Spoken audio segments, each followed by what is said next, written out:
오늘은 여러분하고 나눌 말씀이 정말 어려운 말씀이라 제가 많이 어렵네요.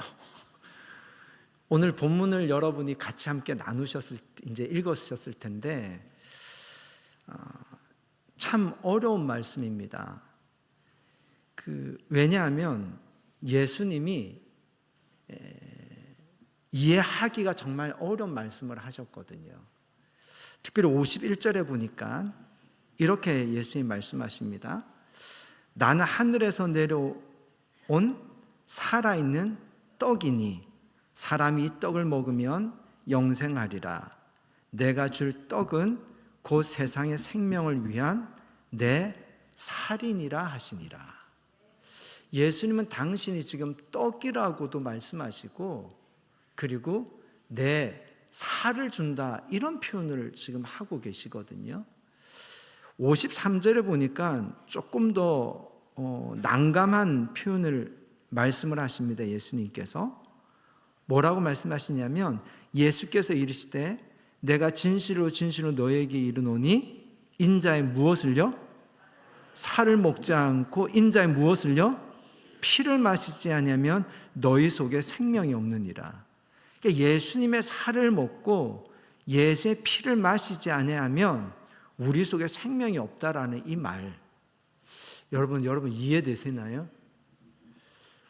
55절에 보니까 그래서 예수님이 이렇게 말씀하십니다. 내 살은 참된 양식이요 내 피는 참된 음료로다. 지금 우리가 들으니까 이거는 조금 이해할 듯 이해가 안 될 듯 이런 말씀으로 들리지만 이 당시에 예수님의 이 말씀을 직접 듣는 이 제자들은 이 말씀이 얼마나 당황스럽겠어요. 내 살을 먹지 않으면 너에게 생명이 없고 내 피를 마시지 않으면 너에게 생명이 없다. 그러면 예수님의 살을 먹는다? 예수님의 피를 마신다? 이게 도대체 무슨 말일까? 직접 듣는 이 제자들이 무척이나 이것이 당혹스러웠을 것 같아요. 그래서 실제로 사건이 일어납니다. 무슨 사건이 일어나냐면요 60절에 보니까 이렇게 표현을 해요. 60절에 제자 중 여럿이 듣고 말하되 이 말씀은 어렵도다. 누가 들을 수 있느냐 하면서 말씀이 너무 어렵다 이렇게 제자들이 수군거렸고요. 수군거리로 끝난 것이 아니라 66절에 보니까 이렇게 기록합니다. 그때부터 그의 제자 중에서 많은 사람이 떠나가고 다시 그와 함께 다니지 아니하더라. 그러니까 제자들이 예수님을 떠나갔다라는 거예요. 우리가 제자라고 하면 흔히 12명만 생각하지만 우리가 70인명의 제자도 있었지 않습니까? 그러니까 예수님을 따르는 이 12제자의 그룹도 있었고 그 다음에 70제자의 그룹도 있었고 또 무리들도 있었고 그래서 예수님을 따르는 사람들이 꽤 있었는데 문제는요 이 말씀이 너무 어려워서 너희가 내 살을 먹지 않고 너희가 내 피를 마시지 않으면 너에게 생명이 없다 이런 말씀을 하니까 제자들이 이해하기가 너무 어렵다. 이 말씀을 우리가 어떻게 받아들여야 될까? 이렇게 하다가 제자들이 떠나갔다라는 거예요. 그러면서 12명이 남았는데 그 12명에게 지금 예수님께서 뭐라고 물으시냐면 67절과 68절에 보니까 예수께서 12제자에게 이르시되 너희도 가려느냐? 시몬 베드로가 대답하되 주여 영생의 말씀이 주께 있사오니 우리가 누구에게로 가오리까? 제자들이 예수님의 이 말씀을 받아들이기 어려워서 예수님을 떠났어요. 이 지금 일어나는 상황과 이 사건, 이 제자들의 모습을 보면서 저에게 이런 질문이 생깁니다. 우리는 언제까지 예수님을 믿을 수 있을까? 우리는 어디까지 예수님과 동행하며 예수님을 따라갈 수 있을까? 이 질문을 했을 때 소위 예수님의 제자들이라고 했던 사람도 예수님을 떠난 걸 보면 내가 내 입장에서 이해될 때까지는 예수님을 믿을 수 있고, 내가 이해될 때까지는 예수님을 따라갈 수 있겠구나라는 생각을 하게 됩니다. 여러분은 어떠세요? 여러분은 이해되지 않는 하나님의 말씀이 여러분 앞에 주어졌을 때 이해되면 믿고 이해 안 되면 안 믿고 그렇게 하시지는 않는가요? 이해할 수 없는 말씀이 내 앞에 주어졌는데 이해되면 그 말씀을 따라가고 이해되지 않으면 그 말씀을 따라가지 않는 그런 모습이 저와 여러분이 있지 않는가요? 오늘 이 모습은 우리에게 이해의 문제, 이해와의 믿음에 대한 분명한 질문을 던지고 있는 것 같아요.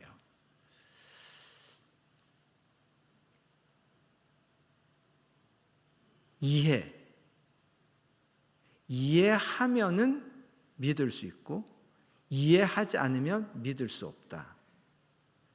이거는 지금 떠나간 제자들입니다. 근데 남아있는 제자들은요, 이 말씀이 이해되었을까요?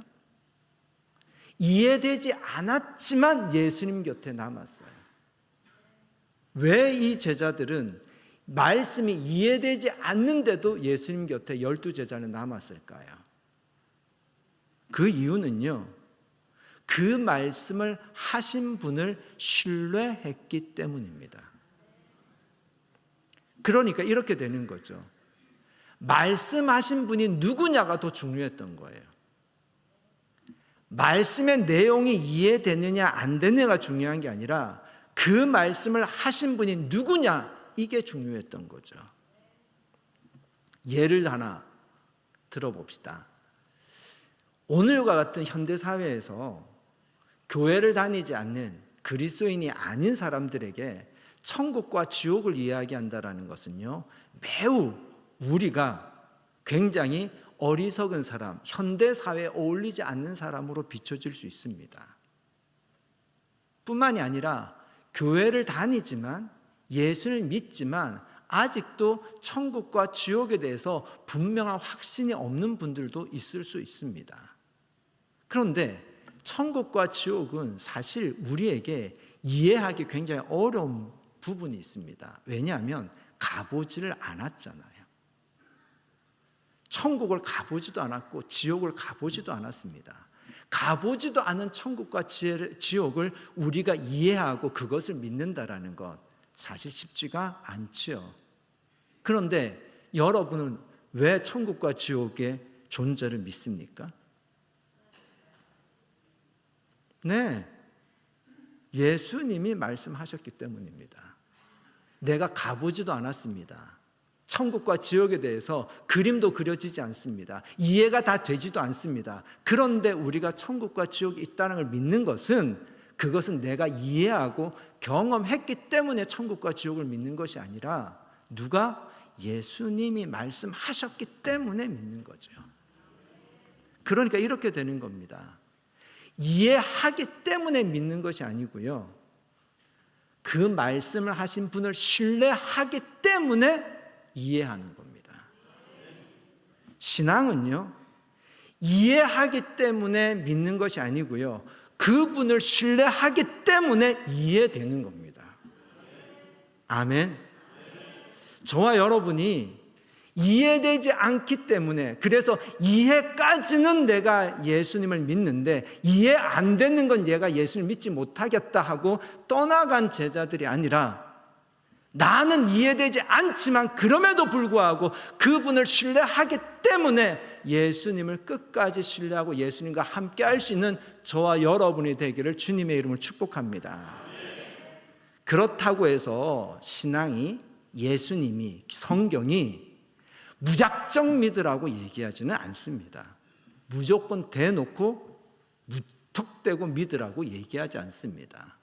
왜냐하면요, 오늘 이 본문이 우리가 이해하고 우리가 받아들이기에 굉장히 어려운 말씀임에도 불구하고 이 말씀을 하면서 우리에게 사실 이게 무슨 의미인지를 사실 이야기하고 있기 때문입니다. 일단 이거는 요한복음에 나오는 이야기니까 요한을 중심으로 생각해 봅시다. 요한이 예수님이 내 살을 먹어라, 내 피를 마셔라, 그것이 생명이다 라고 했을 때 요한이 이 말을 알아들었을까요? 네, 두 분이 대답해 주셨습니다. 못 알아들었어요. 몰랐습니다. 모르지만 예수님 곁에 남았습니까? 예수님을 떠났습니까? 남았어요. 이해되지 않지만 예수님께 남았습니다. 그런데 나중에 시간이 지나서 이 말씀이 이해되었을까? 이해되지 않았을까요? 이해되었어요. 그러니까 요한의 순서는 뭐냐면요, 신뢰 다음에 이해가 있었던 거예요. 근데 떠나간 제자들은요, 이해까지만 예수님을 신뢰했던 거고 이해되지 않으면 신뢰하지 않았던 거죠. 요한은 신뢰했습니다. 나중에 이해가 되었어요. 그 나중에 이해된 거를 오늘 요한복음 6장에 요한은 이야기를 하고 있는데 그 이야기를 오늘 여러분하고 좀 나누고 싶습니다. 요한이 이 6장에서 이 어려운 이야기, 예수님의 살, 예수님의 피 이런 걸 하면서 예수님이 나는 생명의 떡이다 라는 이 어려운 말, 예수님의 이 말을 할 때 이 앞에 기적 이야기를 하나 합니다. 그 기적 이야기가 뭐냐면요, 보리떡 5개하고 물고기 2마리로 5,000명을 먹인 기적 이야기를 합니다. 그러니까 요한은 이렇게 얘기하는 거죠. 기적 이야기를 하고 난 다음에 예수님의 말씀을 하고 있어요. 근데 가만히 요한복음을 보면요, 이것이 요한의 화법, 요한의 패턴입니다.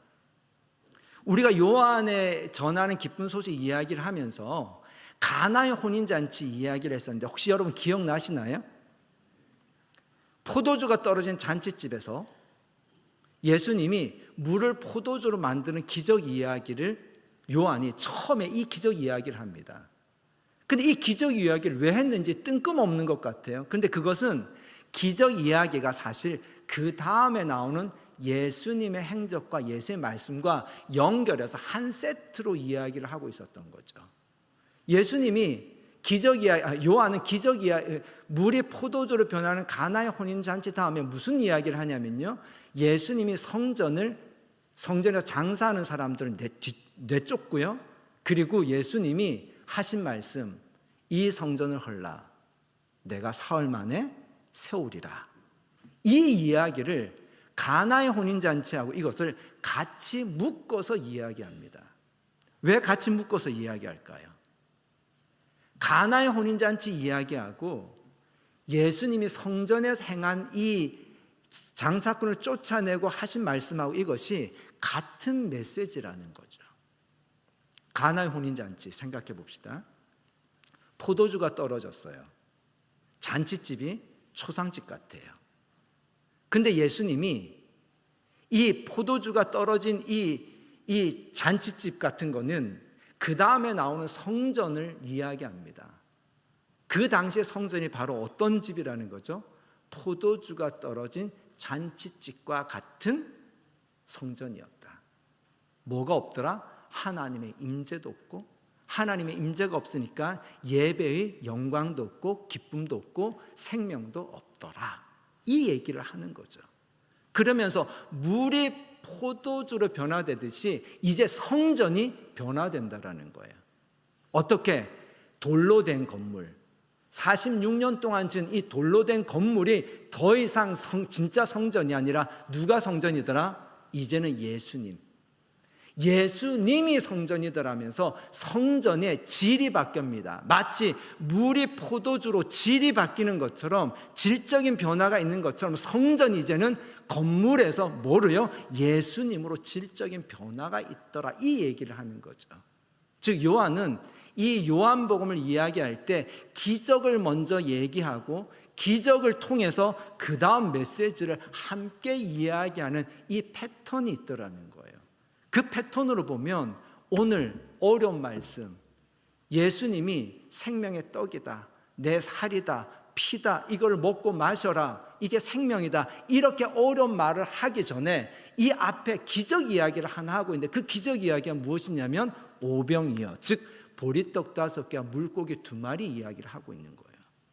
그럼 왜 요한은 보리떡 5개와 물고기 2마리라는 이 기적 이야기를 통해서 이 뭘 얘기하고 싶었을까? 이게 이제 우리에게 이 말씀의 의미를 이해할 수 있는 열쇠가 되겠죠. 한번 상상해 봅시다. 보리떡 5개와 물고기 2마리의 기적 이야기만 한번 생각해 봅시다. 지금 갈릴리 호숫가에서 예수님이 계신데 사람들이 막 따라왔어요. 그리고 예수님이 산에 오르셨습니다. 근데 다른 사람들이 남자만 5천 명이래요. 그러니까 한 2만 명 이상이 따라왔겠죠. 어마어마한 숫자지 않겠습니까? 근데 이 사람들이 지금 다른 복음서에 보니까 배가 고팠고 이들이 굶주렸다라고 되어 있어요. 그러니까 이들을 먹여야 될 상황입니다. 그러니까 떡이 필요한 상황이에요. 근데 떡이 필요한 상황인데 예수님의 이 요한복음 6장에 나오는 이 오병이의 기적을 보면요, 2 제자가 나와요. 예수님 먼저 빌립이란 제자에게 묻습니다. 이 사람들을 어떻게 해야 되겠느냐, 이 사람들에게 어떻게 떡을 먹여야 되겠냐라고 하니까 빌립이 생각하는 것은요, 돈을 생각합니다. 주님, 돈이 있어야 되겠어요. 돈이 있어야지 이 사람들에게 떡을 먹일 수 있습니다. 얼마나 있어야 되느냐? 200데나리온이 있어야 될 것 같습니다.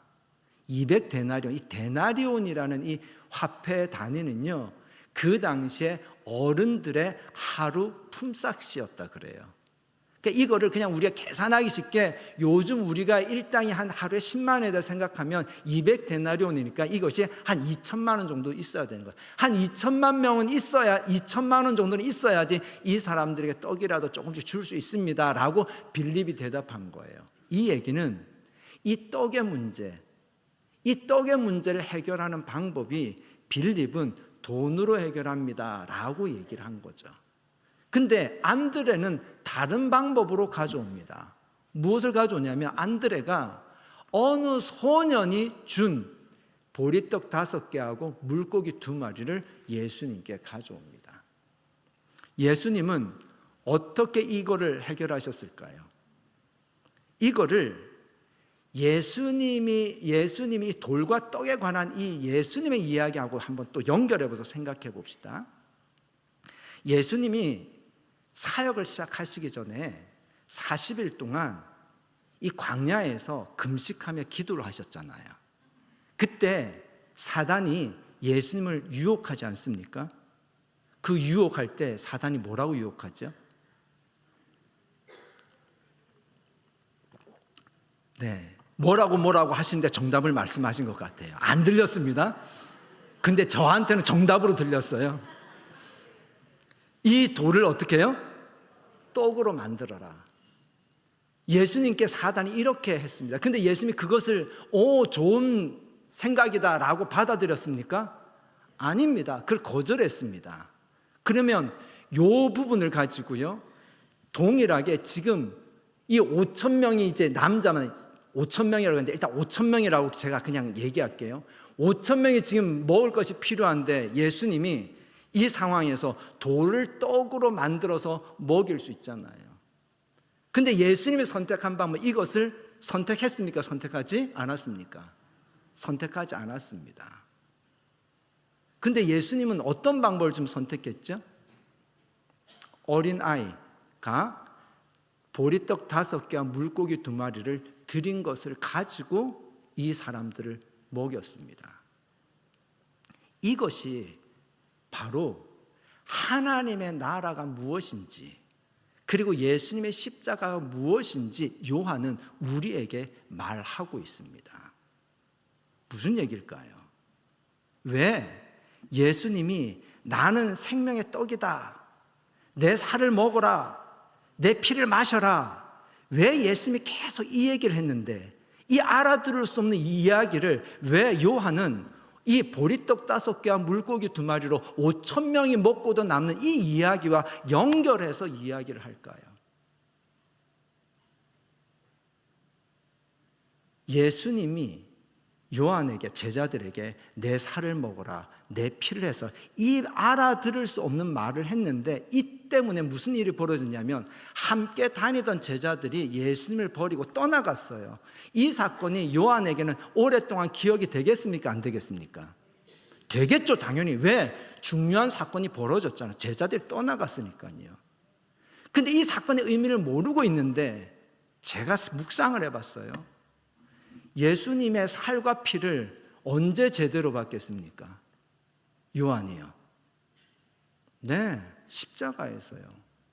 십자가에서 예수님의 살이 찢겼습니다. 찢긴 살 사이로 피가 흘렀어요. 그것이 그때는 아니지만 요한에게는요, 이 지금 예수님의 말씀하고요, 그리고 예수님의 십자가에서 예수님의 그 찢긴 살과 찢긴 살 사이에 나오는 이 피를 보면서 이 말씀과 이 예수님 십자가의 사건이 연결되지 않았겠습니까? 그러면서 생각했겠죠. 왜 예수님은 저렇게 십자가에서 당신이 살이 찢기고 피가 나는데 저것을 생명의 떡이라고 알아들을 수 없는 말씀을 했을까? 왜 십자가에서 예수님이 저렇게 죽는데, 살이 찢기고 피가 흘리면서 죽는데 저거를 왜 생명의 떡이라고 했을까? 요한에게 깨달아진 것은 예수님께서 십자가에서 죽은, 그래서 살이 찢기고 피가 흘린 것은 바로 그 벳세다 들판에서 5,000명을 먹인 어린 아이의 보리떡 5개와 물고기 2마리 같았다라는 겁니다.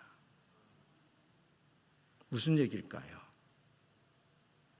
예수님이 이 상황을, 우리가 오병이어, 즉 보리떡 5개의 그 상황을 보면요, 우리들은 누구냐면요, 먹을 것이 필요한 5,000명의 군중과 같습니다. 우리는 지금 떡이 필요해요. 우리는 생명이 필요합니다. 생명력, 치유가 필요해요. 생명, 회복이 필요합니다. 용서도 필요해요. 그리고 우리에겐 평화도 필요합니다. 그리고 우리에게는 하나님이 주시는 진짜 복이 필요합니다. 그것이 필요해서 굶주린 5,000명이에요, 우리는요. 근데 그 굶주린 5,000명에게 하나님께서 생명을 주시고 하나님께 복을 주시는데, 돌이 떡이 되듯이 그렇게 생명을 주시고 그렇게 복을 주시는 게 아니더라는 거예요. 왜 예수님이 돌이 떡이 되는 걸 거절하셨을까요? 생명, 신앙은요, 돌이 떡이 되듯이 마술이 아니기 때문입니다. 우리에게 임하는, 우리가 누리는 이 치유, 우리가 누리는 이 생명, 우리가 누리는 이 평화, 우리가 누리는 이 축복은요, 돌이 떡이 되듯이 그렇게 요술처럼 마술처럼 이루어지는 게 아니라는 거예요. 예수님은 5,000명이 지금 굶주린 상황에서 돌을 떡으로 만드는 그런 능력을 행하지 않으셨습니다.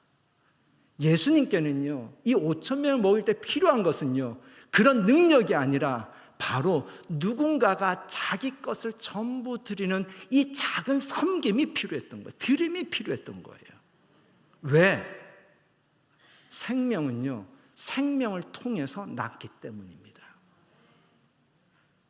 한 생명이 죽음으로 한 생명이 태어납니다.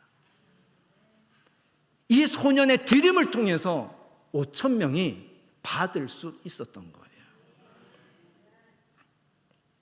예수님의 십자가는 바로요, 이 어린 아이가 보리떡 5개를 이렇게 드리는 것 같은 그런 드림이었다라는 겁니다.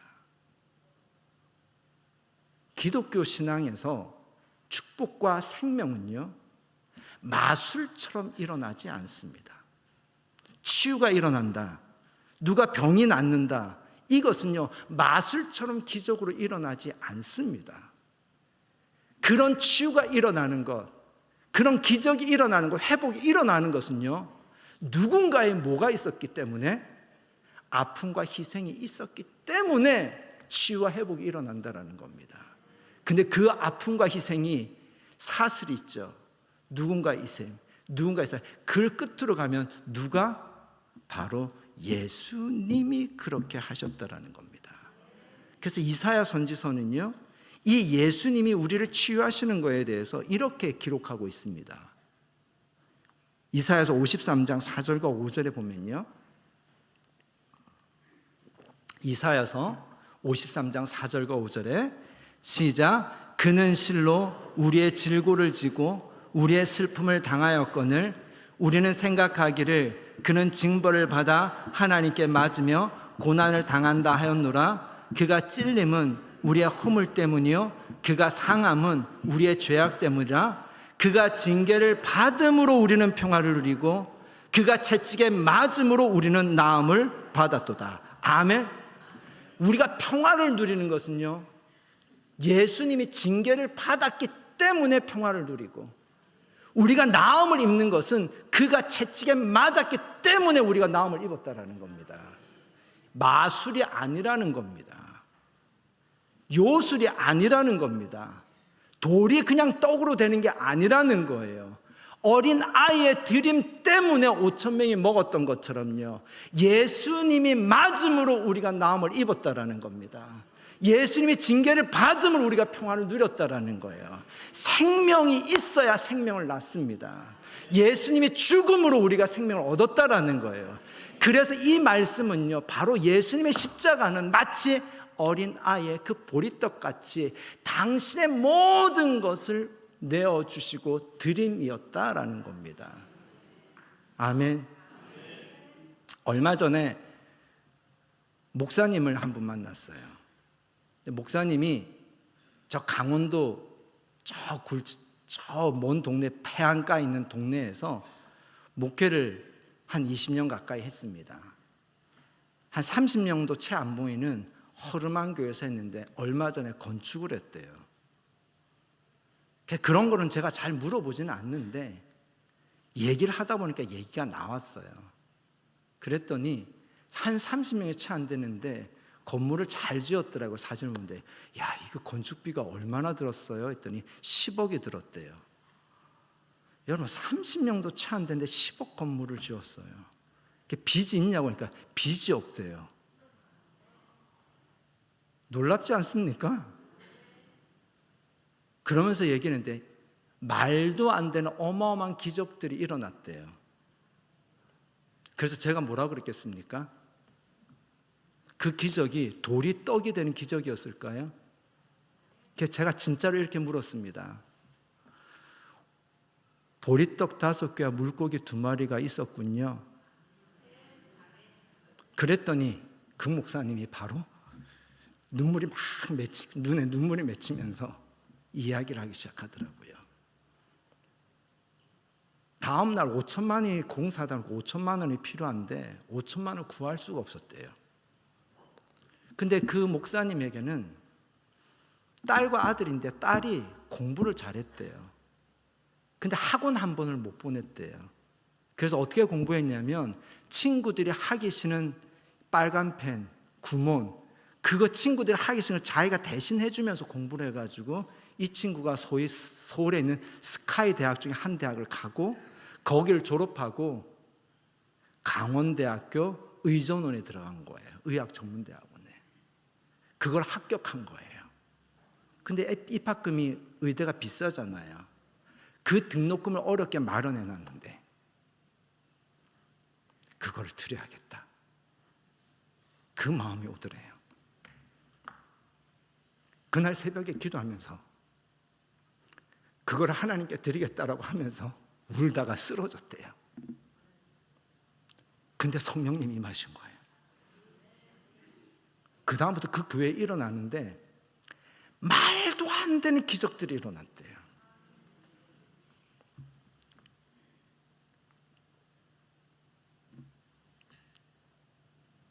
보리떡 5개 물고기 등을 그 목사님이 드린 거죠. 기독교의 기적은요, 마술이 아닙니다. 기독교의 기적은요, 십자가로부터 시작이 됩니다. 예수님이 당신을 드렸기 때문에 우리가 복을 누리고 있는 겁니다.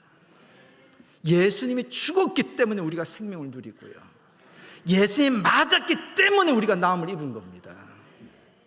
기독교의 기적은 절대로 마술이 아닙니다. 그래서 제가 물었습니다.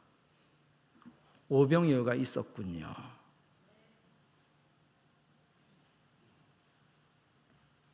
이찬수 목사님 우리는 잘 알고 좋아하잖아요. 지금 여기 계시지만 이찬수 목사님 설교를 듣는 분도 많이 계시지요. 그분이 간증할 때 제가 들은 얘기예요. 자기는 이렇게 큰 교회 목회를 할 사람이 아니라는 거예요. 그러면서 이분이 그러더라고요. 내가 왜 이렇게 큰 목회를 하고 있고 내가 이렇게 하나님께 쓰임받을 수 있을까라고 했는데 그분의 고백이 그거였어요. 아버지 얘기였습니다. 5남매를 낳았는데 좋은 직장 다니다가 뒤늦게 부름받아가지고 목회를 시작했어요.